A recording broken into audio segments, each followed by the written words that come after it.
My name is Daniel, and I thought my marriage was built to last. My wife, Emily, and I had been together for 7 years, married for 5. We'd met in college. She was the bright, ambitious one, and I was the quiet guy who made her laugh when she was stressed. We built a life together, bought a small house, and talked about starting a family. Everything seemed fine, until the night she told me she was leaving. It was a Friday evening. I came home from work to find Emily sitting on the couch, her suitcase by the door. My stomach dropped instantly. "What's going on?" I asked, trying to keep my voice calm. She looked up at me, eyes already glistening. "Daniel," she started, her voice trembling, "I can't do this anymore." I froze. "Can't do what?" "Us," she whispered. "I'm leaving." At first, I thought she was bluffing, maybe angry about something small. We'd had arguments before, but never anything serious. I tried to laugh it off. "You're joking, right?" Her silence said it all. "Emily, what's going on? Did I do something?" She shook her head, tears slipping down her cheeks. "It's not you, Daniel. I need something more. Something different."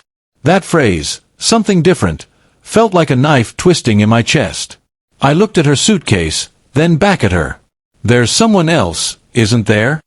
She didn't answer. That was all I needed to know. I sat down, trying to process what was happening. 7 years together, and now she was walking out. Just like that. I didn't yell. I didn't beg. I just asked, "Who is he?" After a long pause, she whispered, "His name's Ryan." "From work." My head spun. I'd met Ryan once at her office party, the overly confident guy who flirted with everyone, even when he knew they were taken. My jaw clenched, but I stayed silent. Emily looked at me, almost pleading. "Daniel, please don't hate me.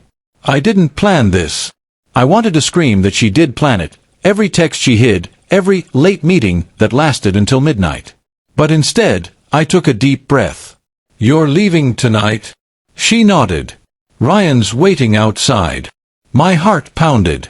I walked to the window, pulled back the curtain, and there it was, a sleek black car parked across the street, headlights off, engine running. That was it. The end of everything. She stood up, wiped her tears, and picked up her suitcase. "I'm sorry," she whispered.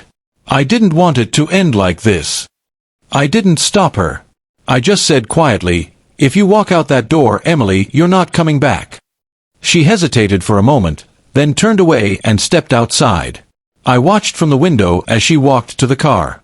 Ryan got out, opened the trunk for her bag, then leaned in to kiss her, and that's when it happened. Before their lips even touched, bright red and blue lights flooded the street. Police cars screeched to a stop behind them, and officers jumped out, guns drawn. "Hands where we can see them," one of them shouted. Emily froze, dropping her purse in shock. Ryan looked like he'd seen a ghost. Within seconds, he was on the ground, handcuffed, while the officers started reading him his rights. Emily stood there, trembling, her suitcase forgotten on the curb. I ran outside, heart racing. "What's going on?" I asked one of the officers. The cop looked at me. "Are you Daniel Harper?" "Yes." He nodded. "Then you might want to thank your bank's fraud department. The man your wife's with, Ryan Collins, has been under investigation for months. Embezzlement, identity theft, and fraud. He used her name on multiple fake accounts." I turned to Emily, who was pale as a sheet. "He used my name," she stammered. The officer nodded. "Yes, ma'am. You're lucky we caught him before things got worse. You'll need to come down to the station to make a statement." Emily's eyes filled with tears again, but this time, they weren't tears of guilt, they were pure terror. Ryan was being shoved into the back of a police car, shouting something about it being a misunderstanding. I just stood there, watching the chaos unfold, while my heart ached in ways I didn't know it could. When things finally calmed down, Emily turned to me, her voice shaking. "Daniel, I didn't know. I swear I didn't." I nodded slowly. "I believe you," I said quietly. "But that doesn't change what you did to us." She opened her mouth to speak, but no words came out.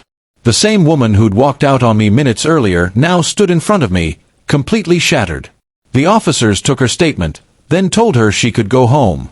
But when she looked at me, I simply said, "You made your choice, Emily." And I walked back inside. That night, I sat in the living room, the silence heavy. Part of me felt vindicated, like karma had intervened in a way I never could have planned. But another part of me just felt tired, heartbroken. A few weeks later, I heard Ryan had taken a plea deal. Emily tried to reach out a few times, messages saying she wanted to explain, to start over. I never replied. Some things, once broken, can't be fixed. Sometimes I still think about that night, how close I came to losing everything, and how fate stepped in at the strangest moment. She told me she was leaving, but in the end, what really left her frozen wasn't me. It was the truth she never saw coming.